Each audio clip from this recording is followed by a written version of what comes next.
Hey guys, keeping it cash. We're actually gonna go for a drive into one of my favorite areas of Kelowna and show you the state of the vines after our extraordinary winter with the cold snap.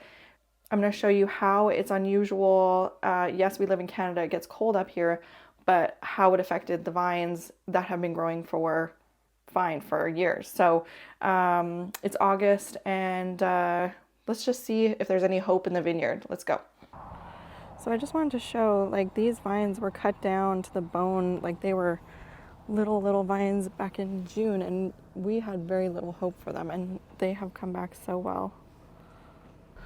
But we're just gonna drive down the street. These vines are doing really well, but we're just gonna drive down the street and see how other vineyards are faring with the loss of a crop, and let's just see. Like, this is literally across the street, and these vines, there's only a few here and there popping up. Actually, yeah, very few. So this one, I imagine, will require complete replanting. But this is what I love about living in the Okanagan is we just were surrounded by vineyards, and now we're surrounded by apple trees. It's just a gorgeous drive to work sometimes in the morning. You gotta pinch yourself. When you pass some of these gorgeous orchards, the gorgeous vineyards, and then you have beautiful views of downtown Kelowna as well and the Okanagan Lake. So I just drove a little bit down the road, and let's check out these. You can see they're so skinny and young, coming directly from the ground instead of the old growth. I don't know if you can see that. Actually, some are coming from here. So, and there's even some grapes. That's great. That's great news. Sometimes, I believe it was just some of them were wiped out because of their age. They were so young. These are older vines. And of course, the gorgeous views of downtown Kelowna right from a vineyard. Absolutely stunning. It's hopeful to see because, when you're on the news, they report some up to like 90% loss. And I think that had to do with how young the vines were, really, but here's some older ones. Good. So as I was saying, just the older vines seem to be faring way better than obviously the younger vines. I'll show you a spot where the younger vines, and when I mean younger, I mean 6 years and under, maybe even 7 years, just aren't coming back like these ones here. Now, whether these are actually going to produce any grapes this year, that remains to be seen. As we saw, some vineyards obviously will be. So this is a great example of obviously a vineyard that's not faring so well. A lot of the vines are coming back, but man, I would say half of them also aren't at all. And these are quite young. Like, I remember this property being cleared within the last 5 years. And so these plants are probably about 3 years old.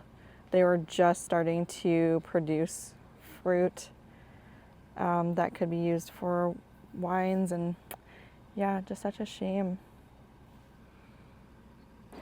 And then you go across the street too, and it's the same thing, even worse. These vines, I remember they were planted back in 2017, 2018. I was pregnant with my son, so that's how I know exactly when they were planted. This is my parents' neighborhood.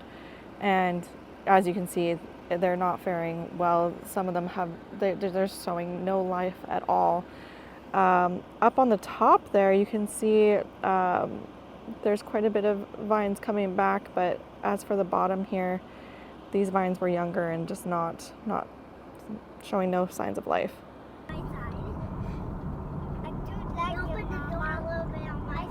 Oh, sorry.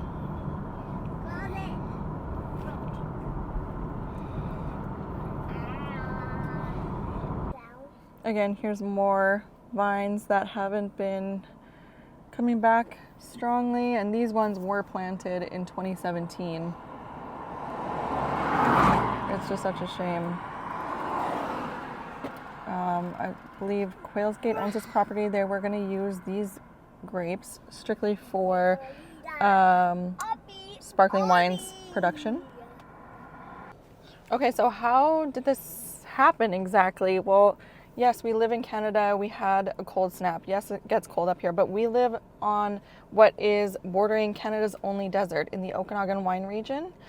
And so we had a very unusually warm winter where it was warm. It was warm all the way until January. We had no snow. And then all of a sudden, for about a week and a half, 2-week period, we had negative 30 degree Celsius weather. So it was just, the cold snap just wiped out a lot of crops from vines, but also stone fruits and orchards. They're also experiencing quite the loss.